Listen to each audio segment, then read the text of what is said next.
Bjarti, við erum bara að byrja með eitt þáttinn í viðbót. Já. Það er hann Arthur Pétursson sem er mætti til okkar, yfirkokkur á Hard Rock kaffi. Já. Hvorki meira en ég minna. Sælir. Þú er búin að vera hjá Hard Rock í hvað mörg ár? Sko ég er búin að vera núna 21 ár. Svona frá, ég byrjaði, svo hætti ég og svo byrjaði ég aftur. Inn og út gluggan? Já, ég byrjaði hjá Tomma í gamla dag, Okay. 89 í Kringlinni. Það var góð skóli, lærði maður margt. Ég var hjá honum í tæp 5 ár. Þá var mér búið að vinna í Ameríku og ég fór til Ameríku.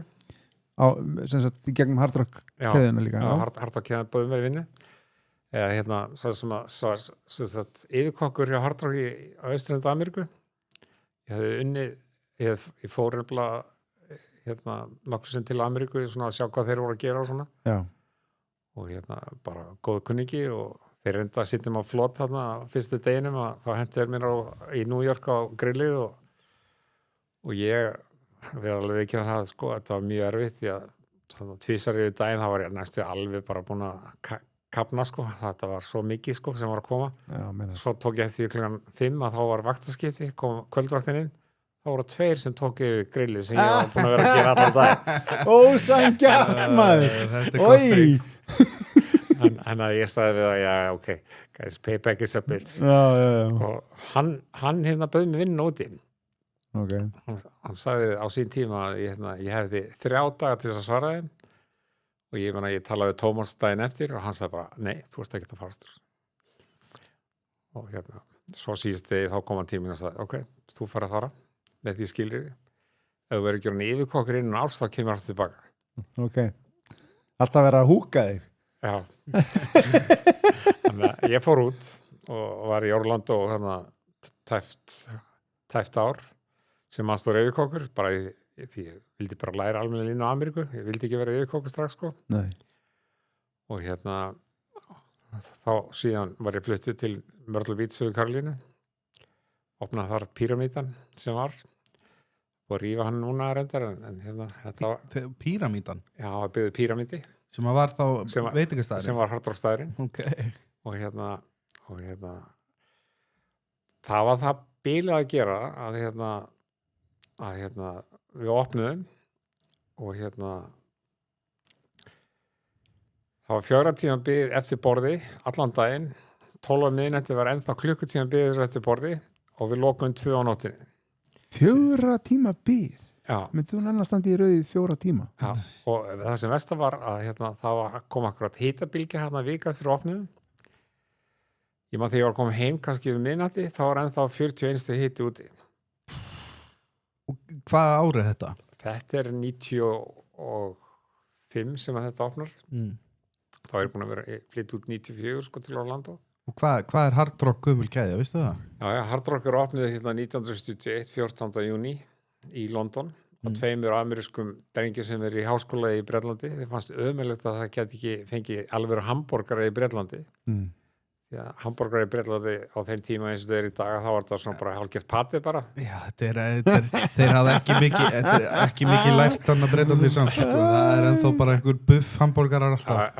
Bara einhver svona bara patið eitthvað dót, sko.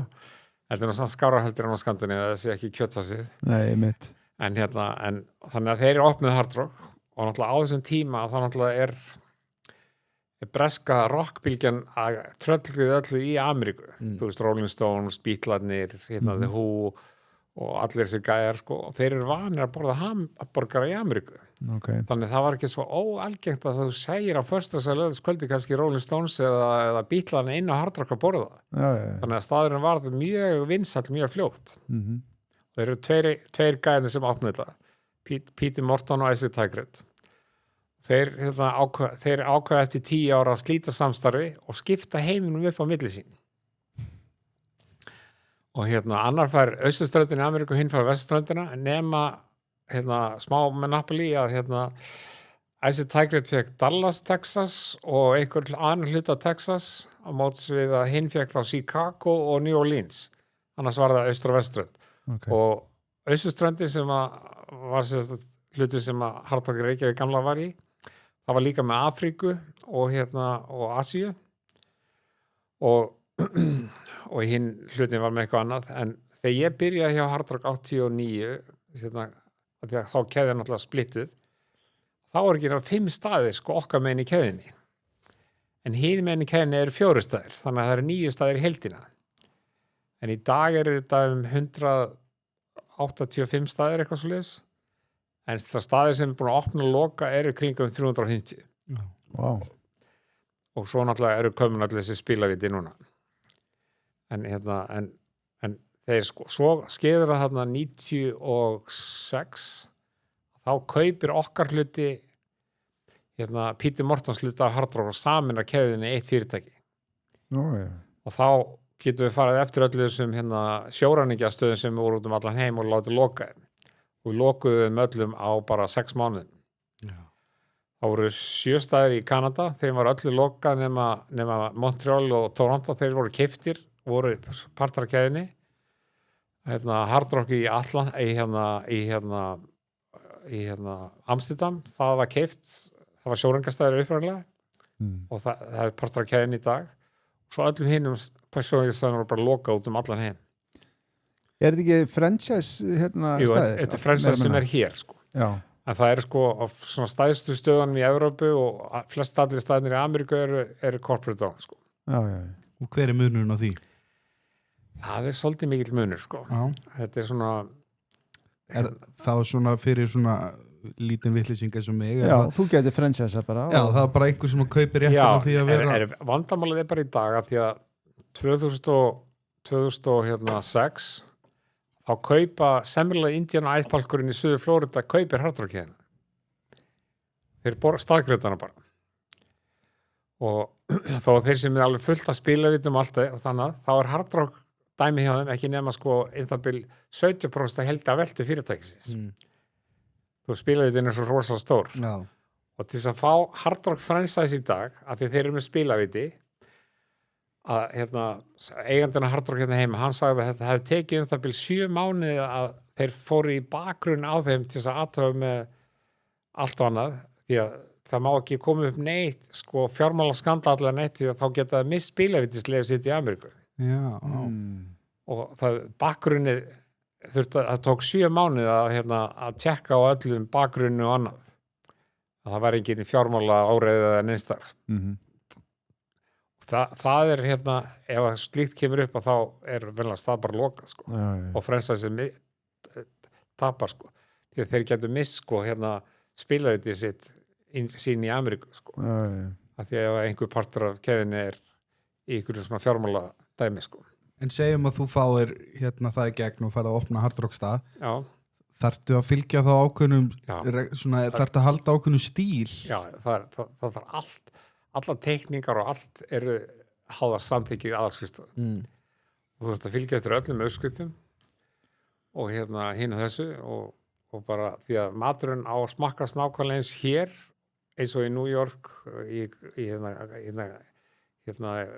þú veist, London eða Asi eða Argentínu, Buenos Aires eða eitthvað, þá maturinn á að smakkast alls þar svo. En eru þið að nota hér á Íslandi til dæmis Íslands naut eða er það bara innflutt allt?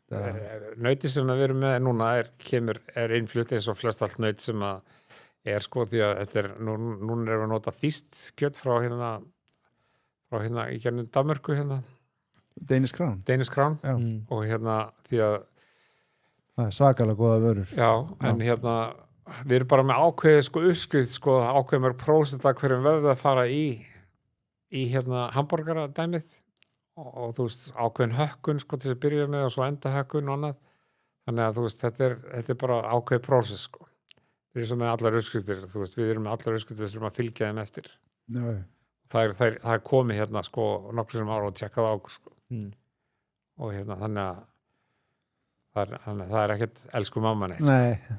en nú er svona á svona Hard Rock stöðum þú veist eins og ég var það ekki í Smáralindinni Hard Rock? Nei, Fridays eða Kringlunni Tommi var þar sko og þá var bíllinn Cadillac sem var hann að hálfur út úr og afturendin var inni það er svona er þetta svona eitthvað gimmick sem maður þarf að halda í svona að vera með einhverju sérstöðu Nei, þetta var kannski meira sem að þessi útfærsla var meira í gamla daga allir þessi svo Hard Rock hérna Orlando, nýji staður sem var opnaði 98 sem sko stæðsti Hard Rock staður í heimi. Þar sko eitt svona Cadillac 67 módel með vængjum sem yfir hringbarnum og snýst í fullri stærð. Já. Þú veist, og þetta bara bíll bara búið að taka vélina og alltaf girkast og allt það úr bara en bíllinn þarna og allt og hann bleikur og hvítleðusæti og hérna og þetta þú veist, ég meina þetta og hann snýst sko allan daginn. Þegar maður heyrir Hard Rock þá maður með svona ákveðna ímynd í þú veist, hausnum hvernig staðurinn þú veist, tónlistin svolítið hávær og svona stemmingin rock'n'roll svolítið en til dæmis eins og tónlisti til dæmis að það Databeat sem að stjórna því það eru 5 rásir sem stjórna tónlistinni allan heim á sama tíma. Vá, ok, það þannig. Já. Það ekki eitthvað Spotify playlisti bara í aukur? Nei, þetta er bara ákveðin rás sem þú hefur og við höfum 5 rásir sem við getum valið og þetta ekki bara tónlist heldur þetta líka músikvídeó. Já. Og hérna þannig að sko við erum búin að borga, Hard Rock er búin að borga fyrir leyfi fyrir þessi worldwide allar þessar tónlist sem verið að borga. Þannig að til þess að stefgjöld hér, við eigum ekki að borga neða stefgjöld hér. Því að það búið að borga fyrir stefgjöldin úti fyrir allan heiminn. Eitthvað lítið það nú að vera með en það líka, við getum óskað eftir að fá ákveðna tónlist inn í Databeatið og við höfum óskað eftir að fá nokkra íslenskar lög sko inn til íslenskar hljóstir sem hafa meikað úti og það getur alveg tekið upp í 3-4 mánuði sko að fá þetta inn sko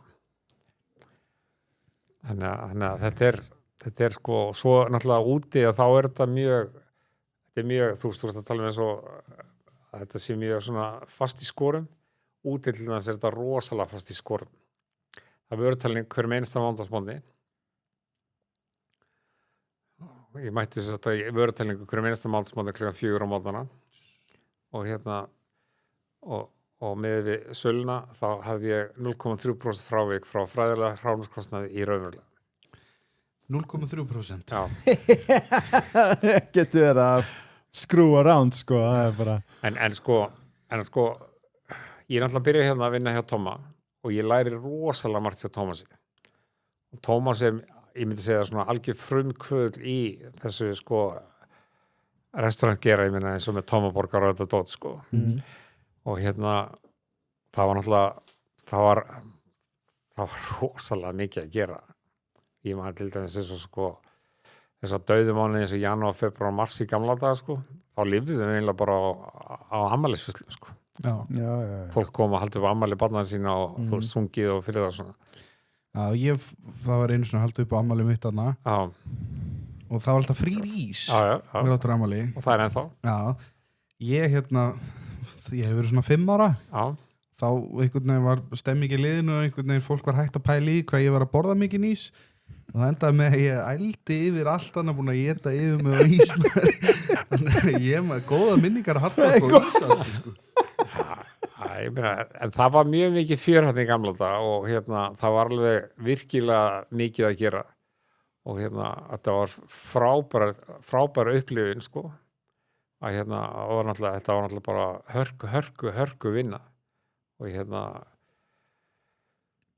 hérna ég man til dæmis að sko á vaktinni sem ég var með þá var ég með einum öðrum hann var nemi þá sko hann sem er kokkur sem á Röfn 23 á Akureyri Einar Geirs og hérna við vorum alltaf að vinna saman og hérna ég á þá vakstjóri það var bara bílað að gera sko og svo bara stundum voru læti hérna fram í sal og föstudags- og laugardagskvöldum sko ég meina ég fór eins og fram í sala því það var slagur á milli einhverju hermanna frá Keflavíkurvelli og Íslendinga og enda ég nefndi þessu ekki þannig að ég tók bara kolsýru slökkutæki og spreyjaði á það að kæla á niður svona ein leið til að koma í veg fyrir og ég sagði bara ég nefndi þessu ekki, má ekki vera aðeins ég þarf að klára hérna fullu salur sko en við vorum til dæmis með mjög mikið af hérna matarkynningum hérna í gamla daga þegar Tommi var með þetta voru með svona matarvikur ítalska, asíska og annað, þú veist, þetta var áður en allt þetta kom, sko, Cajun Creola viku og annað, þá fengum við alltaf kokka erlends frá þess að koma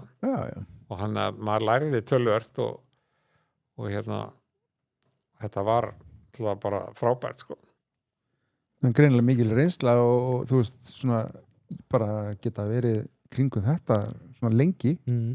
Já, svo fer ég út sko og þá náttúrulega fer ég hérna á Orlando og þá var gamli staðurinn, þá vorum við að afgreiða svona kannski 4.000 mat á dag sko, gamla staðnum sem tók 374 sæti og monster stað. Ok, svo 98 þá byrði ekki við nýja staðinn í Orlando, hann tekur með sæti á bar, þá tekur hann 1040 sæti. Já. Og við hliðina tónleikasalur sem tekur 2700 manns á tónleika í sætum og svo kastur rusla át stólum og við erum sittandi inni fyrir 600 manns. Wow. Og í veislu og en þegar mikið var að gera þess að kringu jól, sumrin, páska og Thanksgiving, þá vorum við að afgreiða svona cirka 11.800 mat á dag. Þú byrjaði daginn, þá varst að eiga 9.500 hamborgara inn á hendi, inn á kælir og við notum cirka 2,2 tonna frönskum á dag. Shit. Þetta ekki smá magn. Enda ég var með 5 aðstóri yfirkoka, 6 vakstjóra og 148 starfsmenn eldhús upp á vörumóttöku. Þessi lína hefur verið algjört monster. Þetta voru 2 hæðir, 2 línur og prepöldsukjallarinn og veislöldasíð. Wow. Og þetta var alveg meira en að segja. Já, ég trúi því. Svakalegu fjöldi maður. Ég man að því ég kom heim og þá var einhver sem spurði mig hvort ég vildi ekki ganga í hamborgarklúbb freistingar og ég sagði, hvað skilir þér því? Ég sagði, já, þú þarft að afgreiða allan 200 hamborgarar á vakt. Ég sagði, já, ok, nei, ég ætla ekki að ganga í þetta. Þú veist, ég afgreiði 200 hamborgarar á fyrsta hálftíman. En þetta var, svona var þetta, ég meina, þú veist, eins og þegar við vorum Hard Rock Orlando, þá vorum við með 7 á vakt á fyrsta hæðinni og fyrsta hæðin tók var með 450 sæti við borð og 56 sæti við bar og efri hæðin voru 8 í grillinu, þar voru 500 sæti pluss 38 á barnum. Hvað var þessi panna stóri? Við vorum með broiler 1 og broiler 2. Okay. Broiler 1 á daginn eldaði bara hamborgara og það var 2 metrar á breidd, broilerinn. Og broiler 2 var jafnstór, hann eldaði steikur og kjúkling og þetta. En svo á kvöldin þá vorum við með svo mikið af steikum, við vorum með T-bone steikur á matselum og svona. Þá stundum fólk rifur svona yfir á B1 sko, broiler 1, en þú veist, þetta var... Við vorum bara átt að pláss á... Já, sko, ég meina að þeir sætli þess að þeirra prísíft var sko, áður við opniðum, svo sögðu þeir, við erum að fara að opna og ráðar 80 hamborgarum á grillið, áður voru steiktir af því að á þeim tíma kom upp íkvæðlega baktería í Ameríku, þá var það skylda að steikja alla hamborgarna medium vel. Þurfti að fara yfir 155 á Fahrenheit í innrita og þannig að þú settir 80 hamborgar áður en að þeir voru allir tilbúnir, þá vorustu komið miða fyrir möllum, þeir voru allir seldir. En hvernig með starfsfólki? Var hversu með ráðin í þetta? Þurftur að fara í gegnum eitthvað prógram? Nei, það var sagt að maður þurfti að ráða fólk með high volume reynslu og en það sem virkaði best fyrir mig var það að ég réði eiginlega bara liðið úr fátækrahverfunum. Það var það harðasta sem og tók bara beit af barkan og bara höndlaði þetta. Og ofta tíðum, ef þetta voru bara þokkarlega góði gæjar sem þegar maður var að tala við á svona, þó þeir hefði enga reynslu, þá sagði ok, betra að taka þig inn, ég skal kenna þér, ég vil ekki að komið slæmi síðan að ekstra hans þar. Svo bara kendi ég það sem ég vildi að það er gert Já, mega sens. Þannig að viltu meina að við Íslendingarnir séum kannski svolítið soft með þetta fólkið úti? Já, þegar við opnum 2016, þá var starfsfólkið 50-50 Íslendingar og útlendingar. Í dag er ég eini Íslendingurinn í eldhúsinu. Já. Wow. Því að bara í dag þá því miður sko þá bara liði einhver hnerrar, einhver vinnan og þá hringt inn veikur. Já. Þú veist, þetta bara gengur ekki upp sko. Já. Þannig að við erum bara að ræða þetta eins og þetta sko. Kanntu það á pólsku núna? Ég kann bara eina blótsýrið sem ég kann á pólsku. en það er alveg nóg sko. Það er alltaf þannig. Læra alltaf blótsýrið vist. En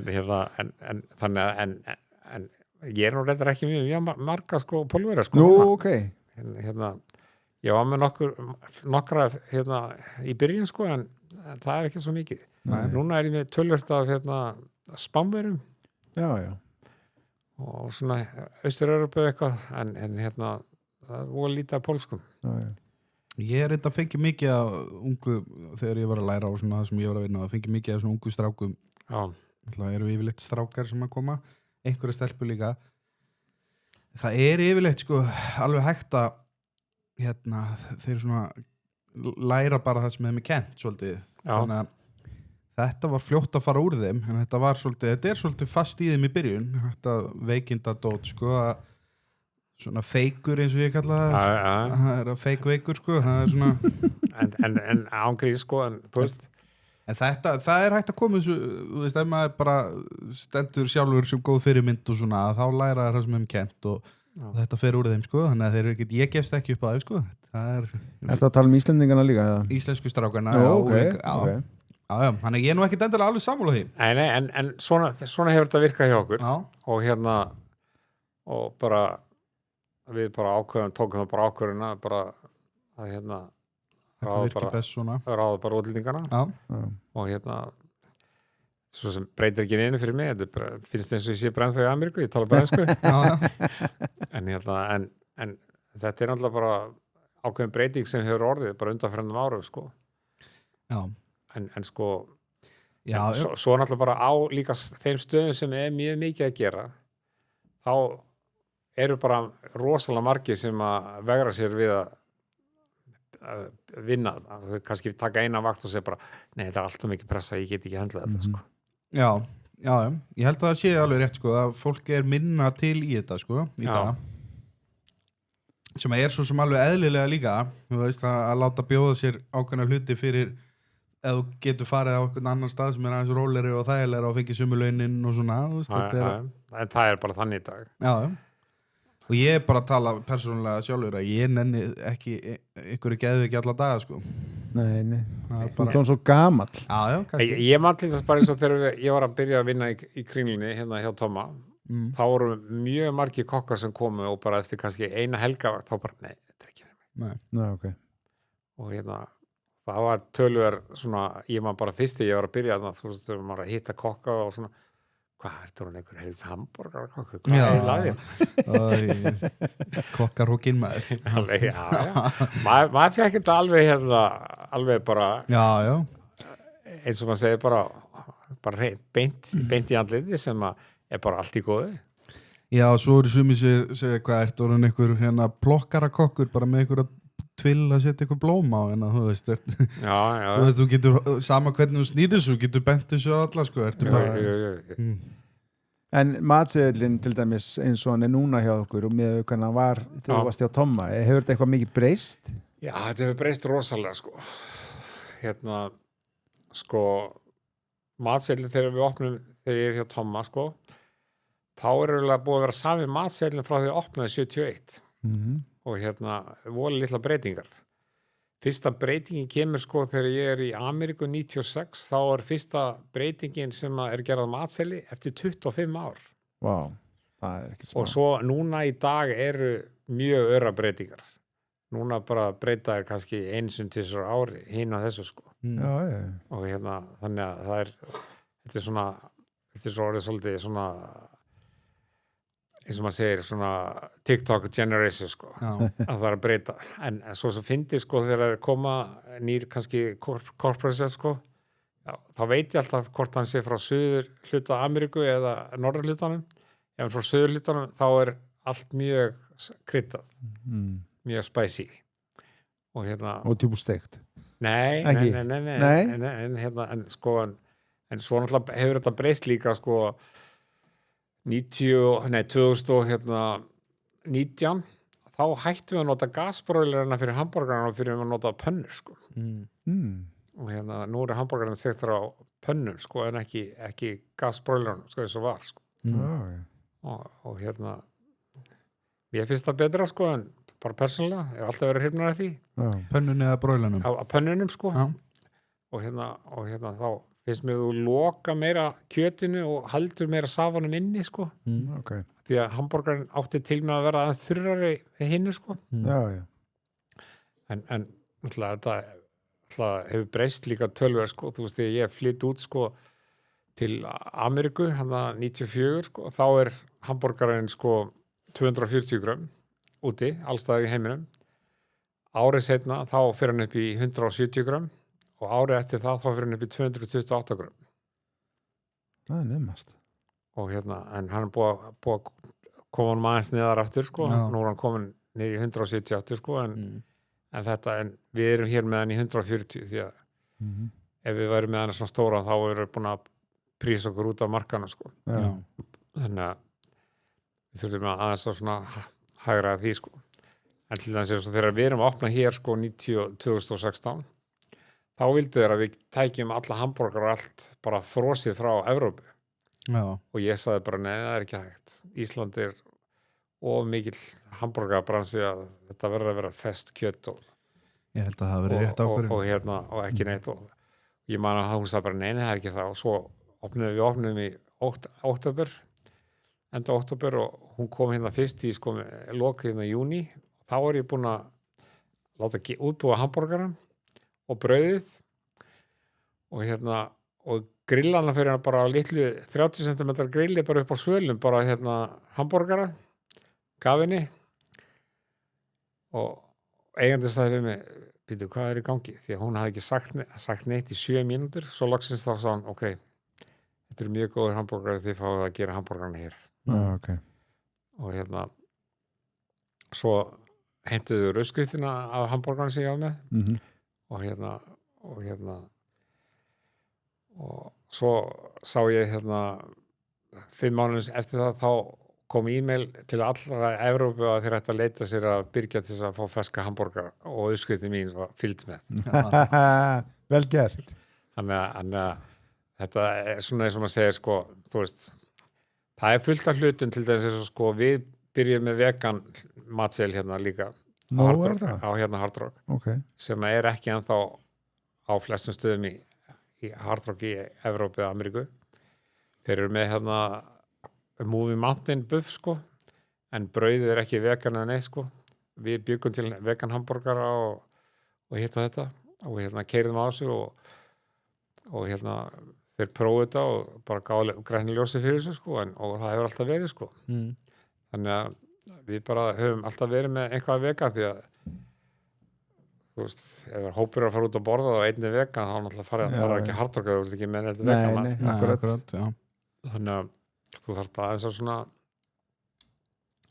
svona smíðast takkandi vexti og þeir, ég man í byrjun og þá voru þeir, hvað eiginlega ykkur? Ég sagði bara, þetta bara markastrendi í dag, við þurfum bara að gera okkur inn að þetta þannig að það vel gert þannig að Hvað með grísasamlokuna góðu? Ég man alltaf eftir henni, ég var alveg húgt á henni hún ennþá niður frá hún ennþá hjá okkur? Ennþá gamla sósan þrátt fyrir að sé búið að breyta uppskriftinu við fengum leyfi til að halda gamla sósunni því að í grísalungana Hard Rock henni í dag bara venjuleg barbíkjusósa, ekki gamla grísósa eins og var en ég hélt bara henni og hérna þegar við opnum að þá vorum við fyrst með barbíkjusósu því að þeir vildi, sagði þetta væri bara ekki fengum því líka kvartanir bara fyrstu vikuna ég trú því og hérna, þetta var ekki sama grísalunga, hvað búin að gera og hérna, þá sagði eigandi getur gert þetta, getur fundið uppskriftina ég sagði, nei, það ekki að finna hana ég er með hann í hausnu, ég hef gerði þetta svo oft þannig að ég bjó bara til sósuna og lítið þannig að sagði stjóra smakka því hún var ennþá á landinu og það var bara heimilt til að gera þetta og við erum búin að keyra þetta sen notað hérna reykt grísakjöt í þetta? Þetta er grísabór sem við reykjum 13 tíma Þið reykja það sjálfur? Já, við reykjum svínarinn líka Sko, Hard Rock þannig gert að það allt gert innanhús allir destar, allar dressingar sósur og allt það ekkert keypt utan að þetta allt eins bara fest hráefni og ekkert það ekkert það engin ekkert þú veist, rótarefni eða neitt, þetta það er bara ákveðið líftími á hverju dressingu og þetta allt bara gert eftir hendinni. Það er magna. Þetta er allt bara eins og heimalaga eins og maður segir, sko.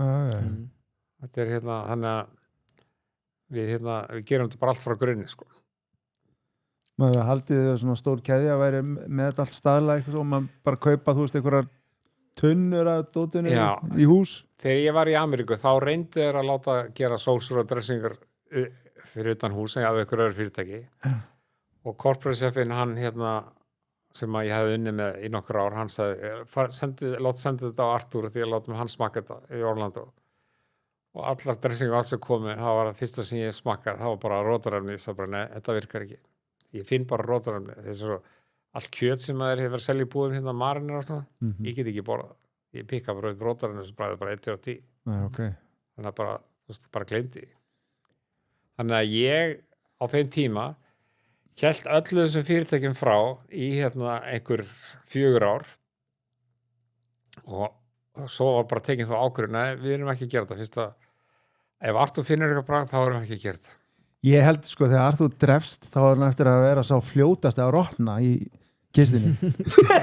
Engin rótarnefni í kallinn. Nei, sko, náttúrulega maður er búin að búa í Bandaríkjunum með x mörg ár og allt brauð í Bandaríkjunum er náttúrulega með ákveðnu efni í, sko, til þess að halda ferskleika í brauðinu. Hvernig var að búa í Bandaríkjunum? Í allan hennar tíma? Það var mjög fínt, sko. Ég er náttúrulega bjó eins og ég segi, 7 ár í Orlando og 1 ár í Myrtle Beach, Suður-Karolínu. Og ég er nefnilega smá svona TikTok-kynsluðin í mér, sko. Já.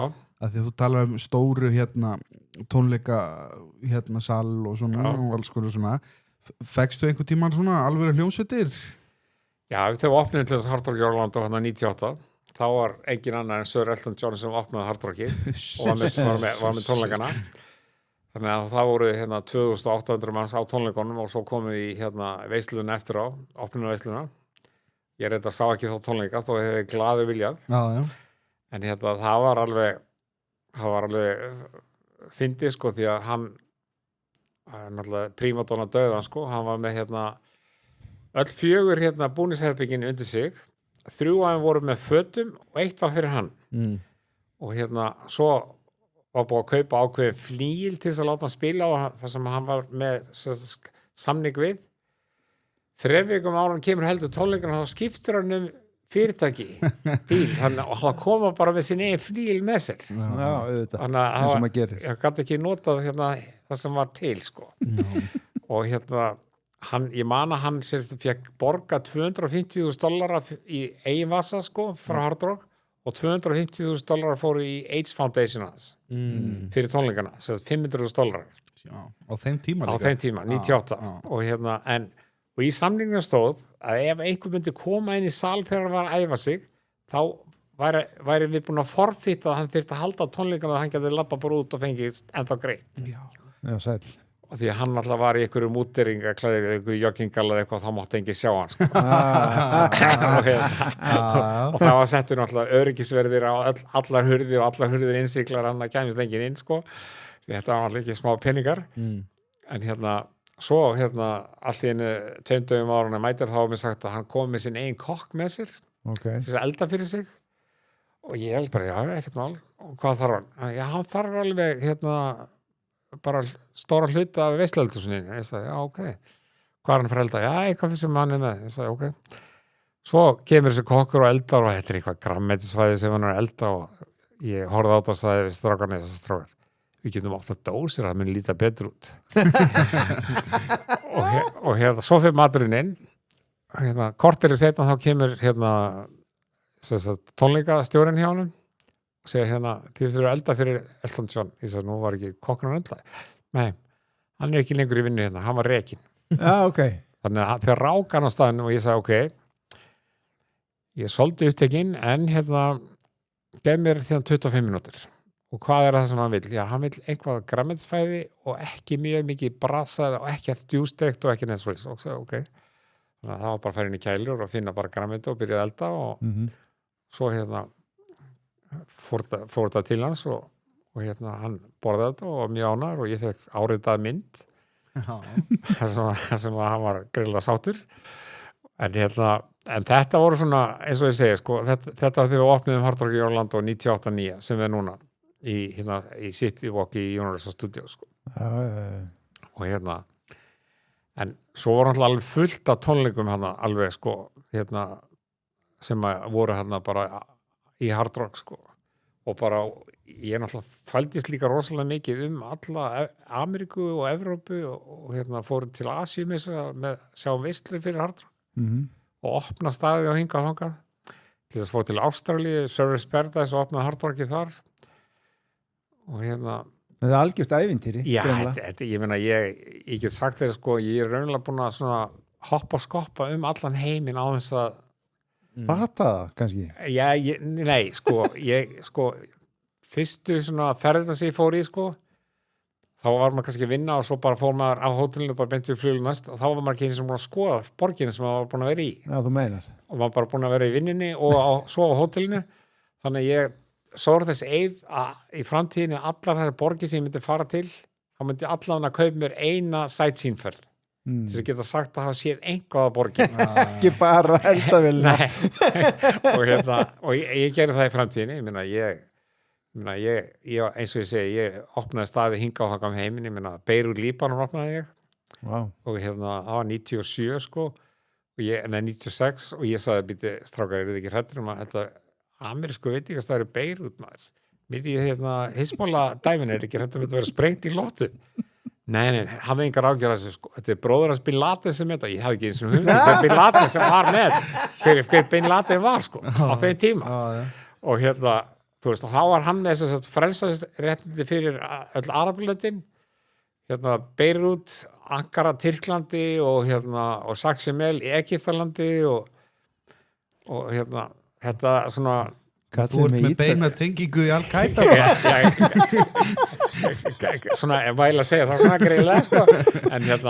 en sko ég meina ég fór að vinna eins og í Peking og Buenos Aires, Argentínu og Höfðaborg, Suður Afríku og Service Paradise, Ástralíu og þú veist, ég meina ég búin að þvælast allan bara hnöttin, bara hinga og þanga sko eina heimsálun sem ég aftur að koma er bara Suður heimskvöldi Er eitthvað staður þar? Nei, það er ekki staður sem betur við maður bara spyr eins og fávís kvenmaður en svo var bara mjög mikið að þú veist þvæla sko síðustu 2 árum mín í Orlando og þá var ég tengiliður Hard Rock í Ameríku við Hard Rock í Mexiko tengiliður við eldhúsin, það var ég var í Mexico City og nokkrum öðrum stöðum í Mexico alltaf á 2 manna ferðast í 3 daga í senn og svo sá ég gæðaðallið á Austurlanda Ameríku frá Key West til Montreal í Kanada en þetta voru 19 veitingastæðir og þurfti að koma að reglulega alltaf og tjekka á kvalitínu og svona Þannig að þú hefur bara verið á ferð og flugi Já, síðustu 2 árin þá bjó ég í ferðartösku svona 170 daga ári Já, ok Frábært, hvernig fór það með bakið að þeirra að fljúa svona mikið? Það var skiptið enga máli Já, allt í leið með það sko en ég til þess var alltaf ennþá yfirkokkur í Orlando þrátt fyrir að vera með þetta og þetta var alltaf bara major batteries og Orlando til dæmis sko, ég meina bara, þess að ég var að segja ykkur sko, þú veist þetta var alltaf þetta var bara reisa hótel án herbyggja bara operationi sko Þú veist, við erum allt þetta starf, þú veist, heildar starfsverk með öllu þjónum og sætavísum og í búðinni og allt, svona Hard Rock Live og þetta var það byrð 700 starfsmenn. Svakalegt. Það er rosalega. Þetta sko, fyrsta ári sem við erum með Hard Rock í Orlando opið eftir við opnum 98, þá sést Hard Rock í opið í 1 ár og þá 99 til dæmis.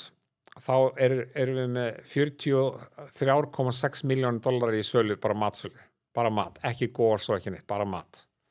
Og veistu dæmið, þá var bara opið 9 mánuði á þessu ári, þá vorum við með sko 22,3 milljónir dollara. Bara þetta fyrsta ár sko. Enga smá tölur. Þetta er ákveðt spenningur. Þetta líka sko, stæðsta veislan sem ég var með þarna, það var pinnaveislan. það var í Hard Rock Live, fyrsta hæð, önnur hæð, svalirnar í kring og efri hæðin á rockinu, 8.000 manna pinnaveislu. 8.000 manns í pinnaveislu. Þú veist, þannig að Ói, bara hvað þetta verður mikið vinna, sko. eins og fyrir þá veislu, þá byrjaði ég sko að vinna, að gera undirbúa matinn 4 dögum fyrr, sko. Manstu hvað það voru margar pípur? Þetta var sko, Ég held þetta hafi verið það byrj, sko, svo var fullt af livestöðum, þannig að verður elda fyrir framæði og annað, sko.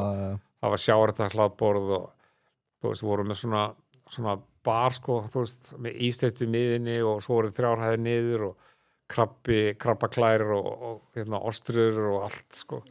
Já, þetta hljómar eins og bara rækjur og allt, höll. sko. Já, ég meina, við vorum til þess að steikja softshell krab, sko, á pönnu, sko, bara inn í sal, sko, í degi, sko. Þannig að fólk fekk þetta bara live, sko. Bara crab cake. Hvað svona í Bandaríkjunum sem að matatengt sem að þú svona sakna mest þegar þú ert á Íslandi? Hvað svona það skemmtilegasta við matagerð í Bandaríkjunum? Sko, mér alveg bara fjölbreytni og þú veist, þú getur fundið allan mat í Ameríku og þú kannski ferð niður í bæ einhvers staðar, alveg sama í hvaða bæði það er, þú veist, það er bara til alls konar matatýpur, þú veist, ok, vil ég indvest í dag, vil ég sko Chinese eða ítalst eða grík eða þú veist, nefndu það, sko. Já, ég nefnilega, svona, ég fæ mér, drauma mínir eru yfirleitt ekki mikið tengt einhverju svona gastrónomík, einhverju pælingum. Þú veist, ef ég farið til Bandaríkina núna, þá var ég til í að fara á einhvern svona Red Lobster, eitthvað svona, fá svona stóran humar sem ég tek úr skilinni sjálfur við borðið, sko, bara með smjöri og svona. Það er eitthvað sem ég langar að prófa. Og heilan grís á teini, það er eitthvað sem ég dreif mig mikið að prófa líka. Já.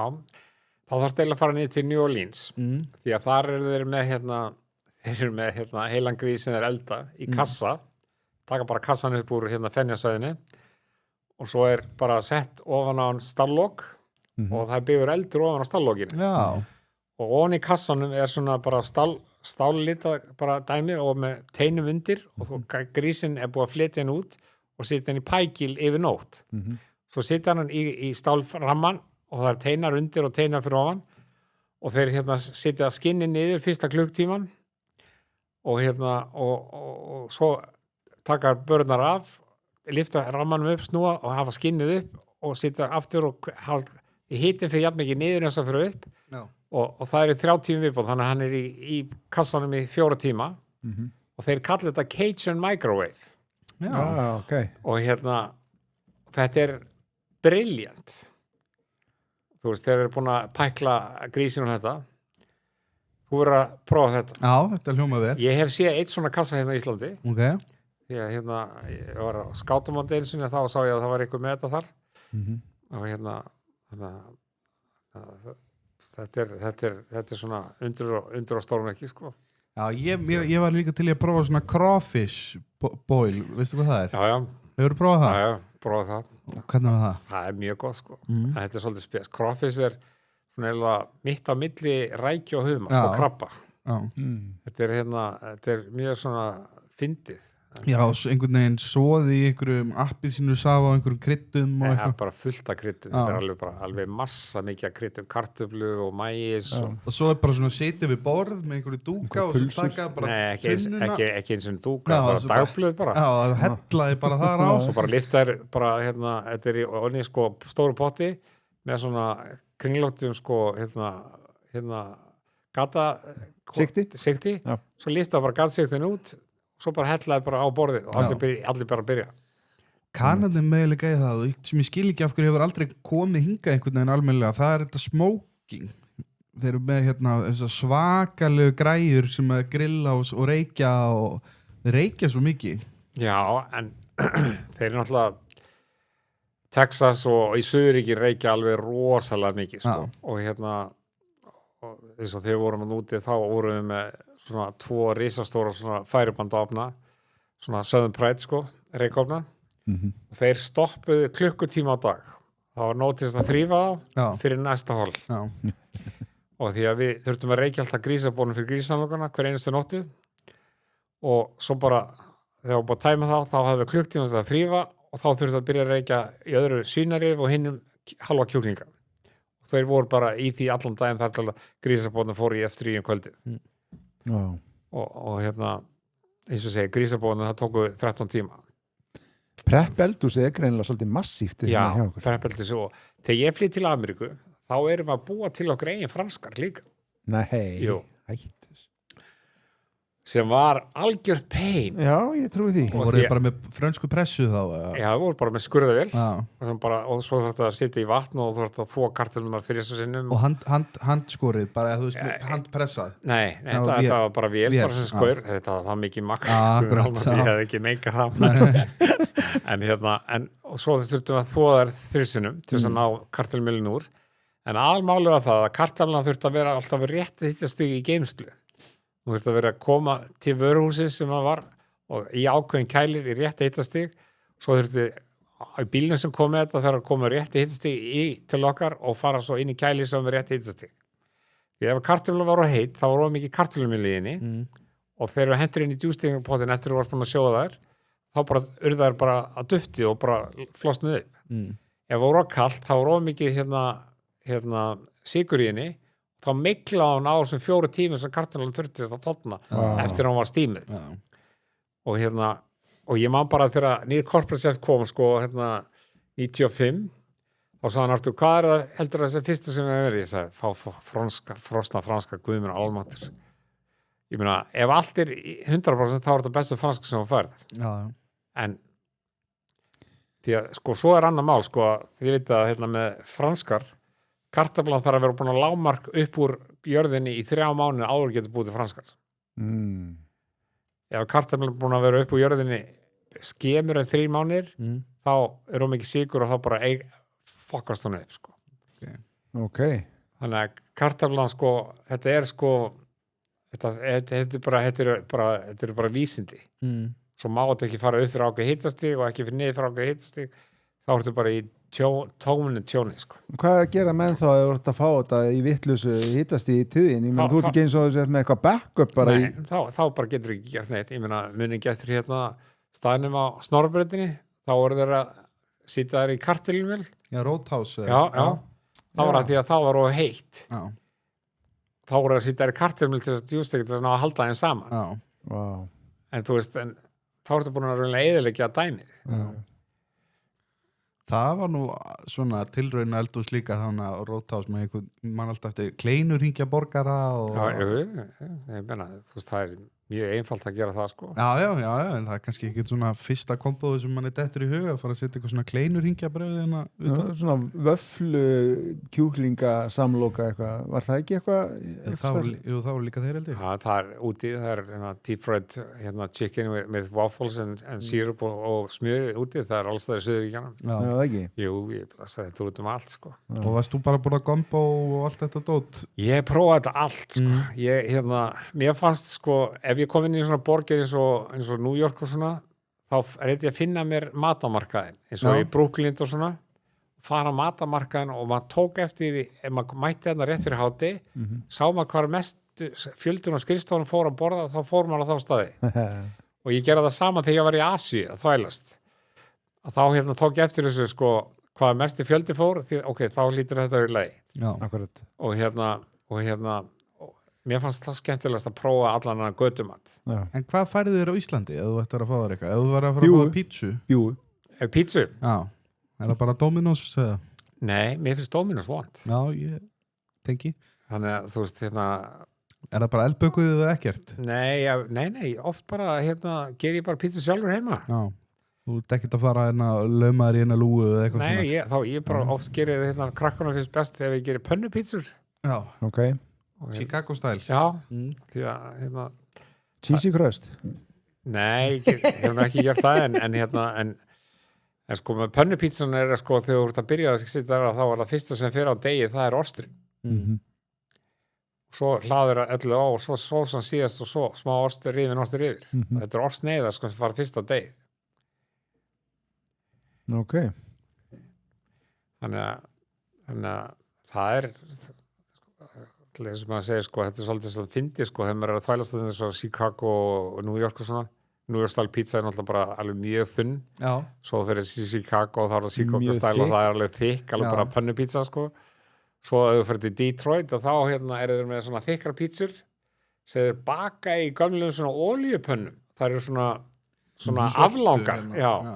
Og þá bakaði pítsuna og svo sitja sósuna á eftir á bara svona nokkrum stöðum það er Detroit style það er líka mjög góða pítsur en það eru alveg svona þykkar Það sé eitthvað svipað og þau eru með þannig hjá Ólifa Nei, ég er ekki Það er ekki svona þykkar Já, það er svona en það er með öðruvísi svona stíll. focaccia dæmi sko. Já, hann vildi meina samt að það væri alls ekki focaccia Nei, ég veit Þetta er svona léttleik þetta er svona liftist upp og krispast Já. en er í rauninni bara svolítið loftmikið þannig að þú ert ekki að borða svona mikið brauð En það minnir maður samt að focaccia en eins og sko Detroit Detroit style pizza þá taka þeir sko þeir sem eru bestir í þessu sko þá taka þeir pizzudegið og sitja þeir í bakkan fyrir daginn og leyfa því að hefast bara í bakkan þannig að þess að kemur þess að hæð svo situr þú bara álegg og ost svo bakar og svo kemur sósan eftir á Já, fellur hún ekki eins mikið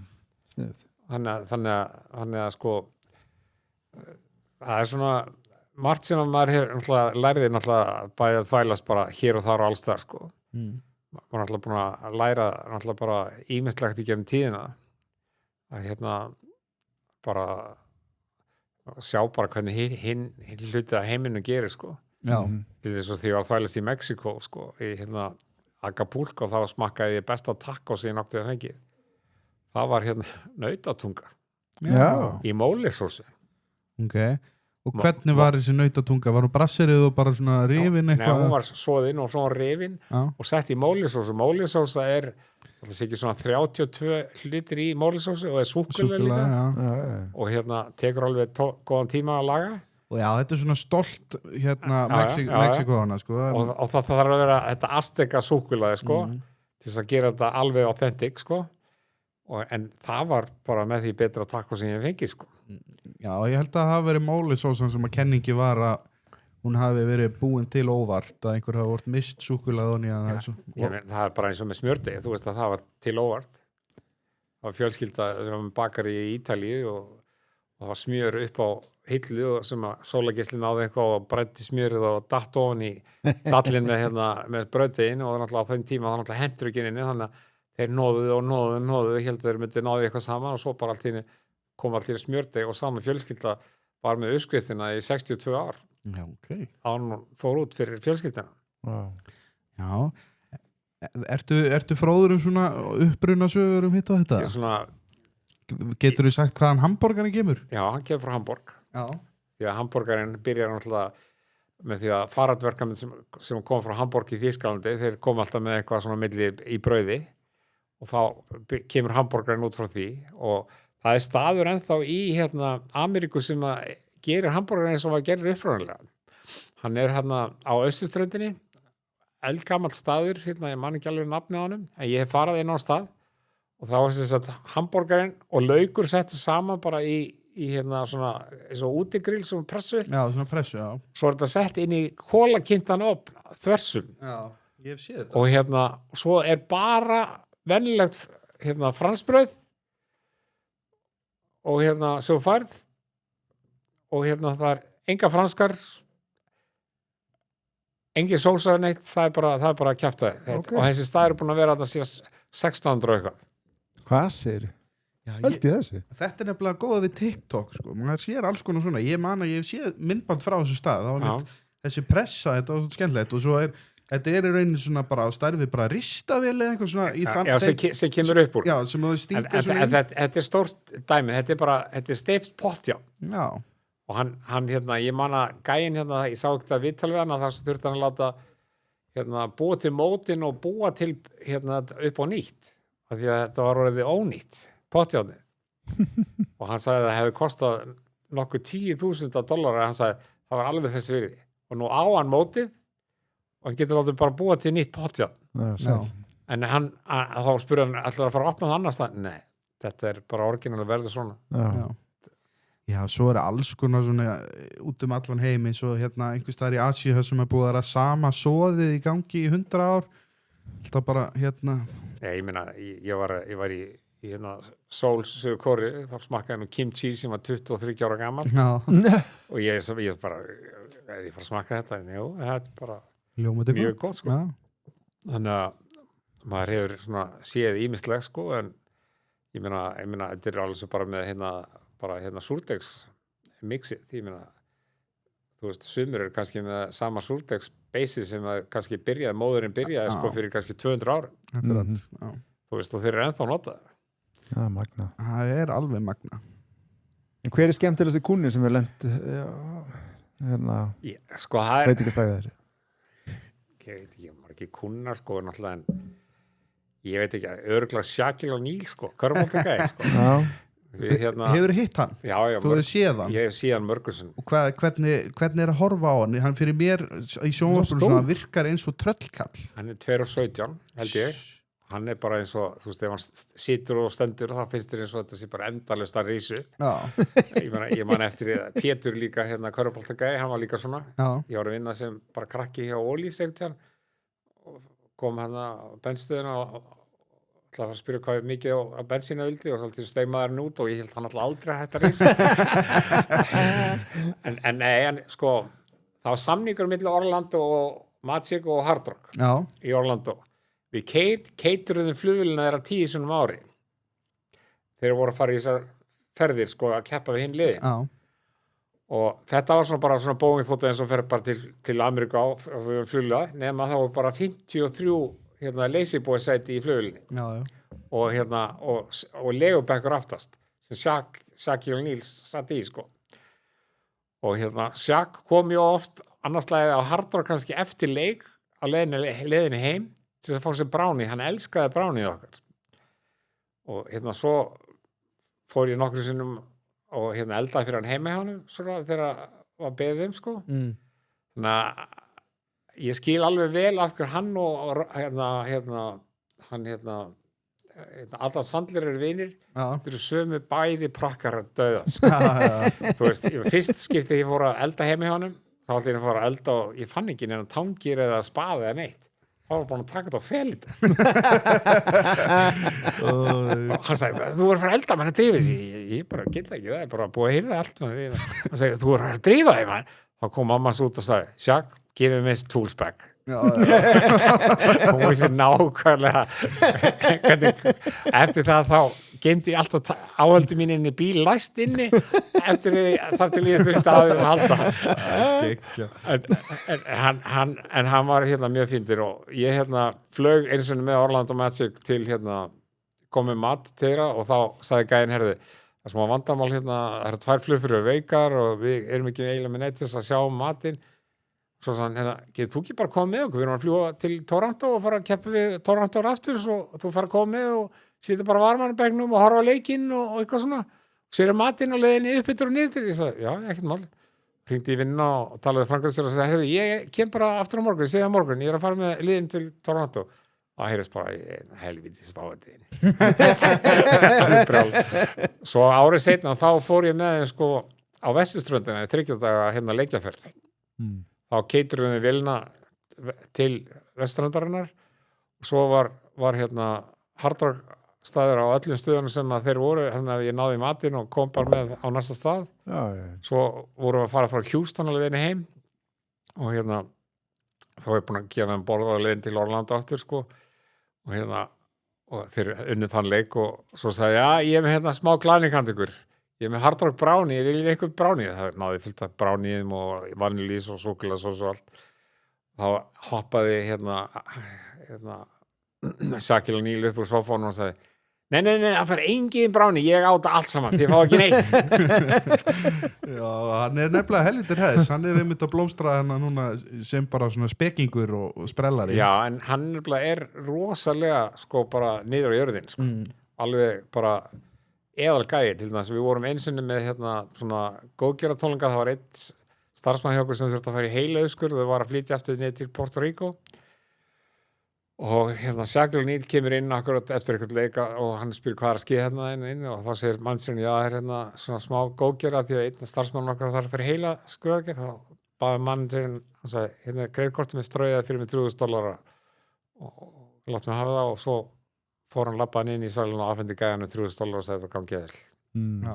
Vel gert. Þetta er allan það sem ég hef kynst það þessum dreng er bara, hann er bara öðlingur. Já. Og prakkari. Ja, prakkari dauðans. Og svo jammaði ég með Billy Idol einsinni, Hardrock í Miami. Ég er mikill Billy Idol maður, sko. Og White Wedding. Horfi reglulega á Vaffa 1 tónleikana. Já, hann var sem sagt að syngja á í gyðinga fermingaveislu. Bara mitzvah. Og var með eitthvað stæla og ég sagði við hann, þegið eiga pegin hann. Og hann alveg brjálar, nei, ég er ekki neitt frá Karabískafi. Ég sagði, nei, ég veit að þú ert frá stæðstu eigin í Evrópu, hættu þessu hellisvæli. Og þá sagði hann, hvernig veistu það? Ég sagði, ég er frá hinn eigin í Evrópu. Og hann fyrst að ég verið íri, ég sagði, nei, ég er víkingur. Og svo fór hann að spila það aftur og svo kom hann aftur tilbaka og sagði, er ekki hægt að fá hann að drekka hérna? Er þetta einhver hellis þurrstíja hérna eitthvað? Ég sagði, hvað viltu drekka?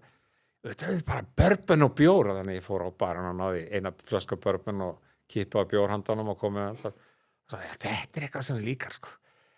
Herri, svo eftir ég var að tala um það, við erum að fara á djamið og ég fór með hann á djamið og hann sagði, það er eins gott þú getið drukkið helviti því annars skiljið eftir ekstra. og það endaði með því að hann var tekin heim af öryggisliðinu sínu á felgunni, dauður og ég fór heim á hótel. Þannig að þú drakst rockstjörnu út í borðið? Já, ég veit ekki hvað hann var að gera meira en að drekka en hann var að gera eitthvað annað en svo hitti ég hann setna sko, árið setna það voru með dinner fyrir Grammy-veluna hafendíkuna hjá í LA. Þá kemur hann að heimta hann að ég kemi á tjafum með sér í LA og ég sagði bara, sorry, ég þarf að fara í flug núna klukkan 1, ég þarf að fljúga redda til Orlando, ég með veislu þar á morgun. Og hann alveg, nei, og fór að tala við forstjórun og heimta það að ég yrði eftir. Og gekk það? Nei, og svo sagði forstjórun, býttu, hvernig þekkir Billy? Ég sagði, fyrir ekki, þú sendið mig til Miami, sjáum eitthvað bara meitsvæði ekki. Ég fyrir að, jú, hann var þar, já. Já, hvað skeiði? Ég sagði, við fórum á jammið og ég held að hann vilja payback.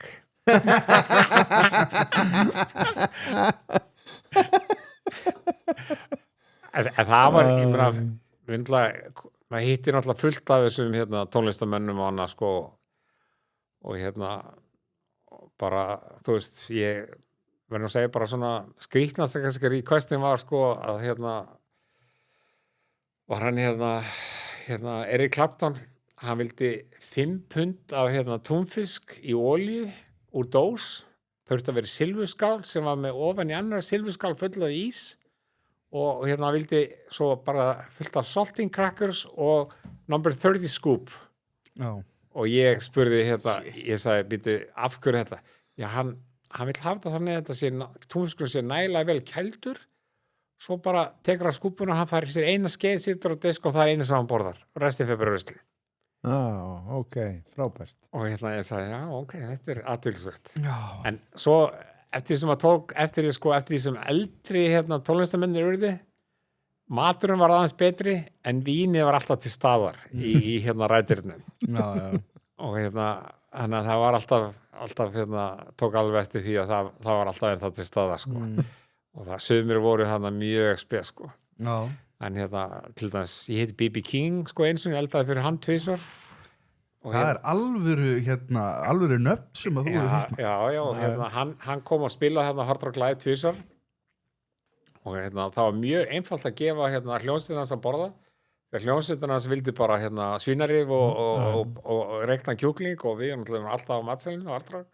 Nema hann vildi ekki það. Hann sagði, sko, ég get ekki borða þetta lengur. Ég er með sykursýki, ég vil bara fá fisk. Svo mætir allt innu sviðstjórinn hjá hann og heimtar að fá maturinn. Ég sagði, maturinn hans var að gera tilbúin eftir 40 mínútur. En hann vil borða núna. Ég sagði, ok, þá þarf ég bara að elda það, gef mér korter. Sagði, býtu, þetta er alltaf venjulega bara í einhverjum hitaskáp því ég kem inn í eldhús. Ég sagði, nei, fiskur verður bara eldað jafn óður, sko. Og svo byrjaði ég að elda og gæinn stendur hann yfir mér og ég var eiginlega hálf nervus því að hann var með svona langt makk sprengihælt vasaljós hann hélt á þannig að hann væri tilbúin að berja mig og hérna svo gaf ég að borða og hann var bara í skíðan með þetta og bara, þú veist svo kom hann aftur sko árið seinna og þá sann ég bara fá saman fisk og síðast ég sagði við eigum ekki sörfisk núna við eigum mahi ef það læg já það er fínt og hérna en svo hitti hérna Meatloaf hér Hard Rock hérna heima í gamla daga på Rocky hann var hérna, það var ekki þegar hann var með tónleikana því að það var áður en að við opnuðum sko og hérna, en hann var með hann var eitthvað upp að efra hérna, hitt einhverja, hann var að pæli að halda tónleika hérna eitthvað og ég gaf hann lax og hann heimtaði að fá uppskriftina, ég gaf hann uppskriftina svo 7 mánuðum setnið eitthvað, þá flutti ég til Ameríku og svo hérna, ég búin að vera í Ameríku í einhverja 4 mánuði eitthvað, þá Meatloaf með tónleika í Orlando og hérna, og að hitta svona einhverja vinnisafa, einhverju útvastu á Hard Rock í Orlando svo ég hérna uppi þegar hann labbar upp stigan og eitthvað og allt henni kemur hérna einhver gæi og segir, býtu, hérna ég þarf að tala við þig, ég sagði, já, ok, hvað Meatloaf var að spyrja, getur verið að þú hafi verið að vinna Hard Rock í Reykjavík, Íslandi, ég sagði, já, ég var að vinna þar og varst elda fyrir hann þar, ég sagði, já, hann vil elda að tala við ég fór að tala við hann og þá sagði hann ég týndu uppskriftinni maður geti ekki fengið svona lax, ég sagði, jú þú bara heppin við erum með lax í dag, ég skal bara elda frá svona niður í eldur og elda svona, ég eldaði laxin fyrir hann aftur og hérna með hérna kartumuna þetta var sjóða, fór inn á skrifstu og hérna vilritaði uppskriftina upp á nýtt og hérna prentaði hann út í fjórriti og lét hérna gæðin hafa það í fjórriti og hérna Meatloaf vildi svo fá að hitta mig og þakka mig kjalla fyrir og ég fekk hérna passa backstage á tónleikana kvöldið nice. Og hérna þetta var fullt og svo vorum við með vorum við að catera líka tónleikana sem voru stæðsti country tónleika sem voru í New York ég held að hafi verið hérna Garth Brooks þegar hann sjónvarpa frá HBO á tala á sín tíma þetta hefði verið kringum 800.000 manns í Central Park á þessu country það var sagt að þetta myndi aldrei virka því að það væri ekki neitt svona country í New York sko það var 800.000 manns og svo sá ég ekstra á netinu að það hefði verið sko það byrjum milljónar sko bara live 8 þetta var rosalegt og það var sem sagt Billy Idol nei, Billy Billy Ocean nei, ekki Billy Ocean Billy Joel var með eitt lag og gæinn sem sönga American Pie Don Cheadley hann var líka gestasöngar í honum og við sáum með backstage cateringuna Hard Rock og ég maður það var peinin í þess að komast því það var svo mikil örkis leit sko og svo hitti ég AC/DC eins og líka í New York og þeir voru akkurat þá voru að taka upp mynd með Howard Stern líf hans þegar hann vann var besti DJ-in í plötsnúðurinn í New York þá heldur þeir tónleika og fengu AC/DC til að spila og hann kom akkurat aftur til þess að gera í myndinni geggjum mynd sko já og jú, eins og ég segi, ég hitt líka Howard Stern og svo Backstreet Boys og NSYNC og Britney Spears og Christina Aguilera og svona hitta þetta það var eitt árið þá var Orlando og þá komu hurrikanar 5 sunnudagi í röð twisterar, ekki hurricane, twisterar og síðasta sunnudaginn þá dóu 42 wow. Og þetta var eiginlega fyrir eitthvað skeri því að þú horfðir á bara hvar tvistirinn var að fara og þegar götukortið var í sjónvarpinu og svo bara akkurat það sem ég bjó þá fór þetta sikur með við mig sko. Wow.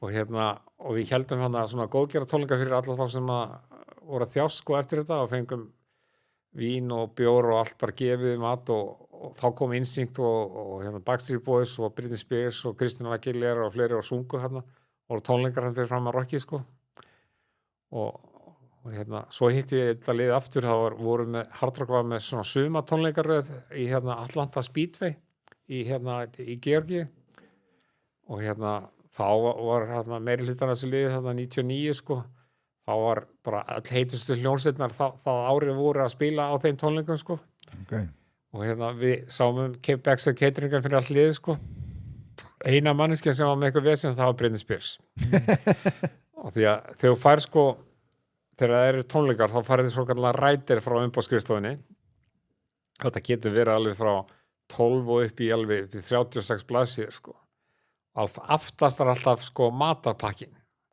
ég las alltaf bara aftast og það var ég var til dæmis sko fyrsta skissi hér orðið vegan það var 98 þá var hljónstin Wallflower með svona Bob Dylan, Jacob Dylan sem var með þá voru þessi 5 í hljónstinni og 3 af þeim voru grænmetisætur þar voru 2 vegan og ég hefði, hvað er vegan? Ég hef aldrei séð þetta orð og ég meina fór og spurði mig þess að þjóni hjá mig sem voru grænmetisætur sko, það vissi ekki eins og hvað þetta var ég hringdi í einhverja grænmetisbúð sko í Kaliforníu sko sem ég fann á netinu sko og þá sagði mér hvað þetta var og svo mikið að þessu dóti sem þeir vildu þetta var ekki eins og til í Orlando eða Florida sko, þannig að ég þurfti að panta þetta bara frá með UPS bara frá Kaliforníu og þú veist svo man fannst þetta voðalega svona serviskur sko, svo bara allt í einu mér bara alveg saman, ég bara hætt að pæla í þessu þau bara borga fyrir það sem þetta kostnaði ég bara skrifa alla þá tíma sem fyrir ít og allt til þess að sko það var Smathmouth í hljómsveitinni sko 1999 þeir voru með til þess á rætarni hjá sér að þeir vildu fá 5 pund af brúnum netu M&M og þá var ekki hægt að kaupa hvern lit sér þannig ég þurfti að kaupa bara blandaða póka ég man þetta voru 42 pund sem ég keypti til þess að finna 5 pund því að af brúnu netu M&M það var minnsta brúnu í pókan og þetta voru 42 pund og svo bara það fór eitthvað starfsmaður í að kaupa þetta og það tók 1 klukktíma fyrir annar starfsmann að flokka þetta og svo komst ég að því af hverju voru að gera þetta var ekki að því að þeir voru með eitthvað sérþarfir um þetta heldur vildur aðtuga hvort að ef þú sægir þetta þá myndi flest allt annað vera hugsað líka, tæknilega dæmið af því að ef þú fórst í það að flokka M&M-ir þá lítur að hafa gert allt hitt eins og ég sagði við gæðin ég veit ekki um það, ég les bara afturstu 3 síðuna sko. Ég veit ekki um það sko. Nei, þetta er áhugavert að fara að láta flokka M&M þá er þetta orðin ansi... Í dag er þetta auðvelt, því að nú getur þú bara hringt í M&M og keypt bara hvaða lit sem er Það er til M&M búðir sko. En að því þú varst að tala um Meatloaf ég heyrði skemmtilega staðarinn daginn að Meatloaf er ennþá daginn í dag söluhæsti geisladiskur bara Íslands sögunar Já, ég trúi því Já Hann var með tónleika 87 upp í Reiðhöll í Víðidal það voru geðveikur tónleikar sem ég sé á Íslandi sko. Svo hitti ég hann bara rétt árið flytt til Ameríku bara 93 eitthvað svoleiðis ég veit ekki hvað djölinn hann var að gera hann var ekki með tónleika sko.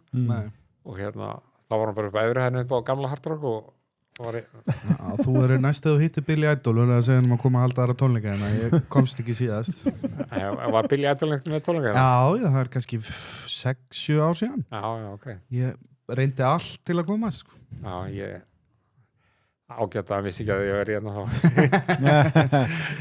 En ég held að tíminn sé búinn hjá okkur í dag það er bara frábært bara geggja að fá þeim maður og gaman að spjalla við þig og skemmtilega sögur og áhugavert líf sem þú ert búin að lifa Já, það er ekki búið ennþá Nei, þetta er mjög fjölbreytt þetta er mjög athyglisvert allt það sem hefur raunlega skeð svona þegar maður fer að pæla í því svona eftir á og þá er þetta með ótrúlega bara hluti þess að maður hefur gert í gennum æfina Trúið því og bara þú veist þó ég hef alltaf verið mikið hjá sama fyrirtæki þá er ég náttúrulega bara að þvælast allan heim sko. Já, búin að sjá marga menningar og upplifa marga hluti Hvað forréttindi, þó þetta hefur örugglega verið bara botlaus vinna sko. Þetta var ekki svo auðveldast Nei, ég trúi því Þetta, ég man einhvern tíðan þá sögðu þeir Hard Rock keðan úti að þeir vildu að allir tæki svona persónuleg test sko. Það voru 780 krossaspurningar ég sagði að ég er ekki að fara að gera þetta sagði, jú, allir mann sem verður að gera þetta ég sagði að ég er bara nötst að vera að vinna hérna þú veist, allir þessu bulli þú veist, þegar mikið að gera við erum að afgjöra allir 700-800 mata á dag Bjarti, þú ert ekkert að afgjöra svona mikið? Nei, Nei, ég er bara ekki einu svona nála því. En þetta hefur náttúrulega nýst mér rosalega með, sko, og svo hef ég verið náttúrulega mikið í skátunum og ég hef séð að gera matsela fyrir öll landsmót síðan 2003 og mér sé að Ráns innkaup og annað, sko, þú veist, að reknaði út og svona og við hefum verið með 2 alþjóðamót 2009 var 1, 2500 manns og svo 2017 þá vorum annað alþjóðamót, þá var 6400. Þannig að þú þarft bara að hafa hausinn lægi til þess að geta gefið öllum að geta. Nákvæmlega. Algjörlega. Ég þakka bara kærlega fyrir komuna. Takk sömuleiðis. Já, takk fyrir Arþór. Það var fróðlegt að heyra þig tala. Já. Aðeins að fá að kíkja inn í lífið þitt. Ekkert mál, bara takk fyrir. Takk.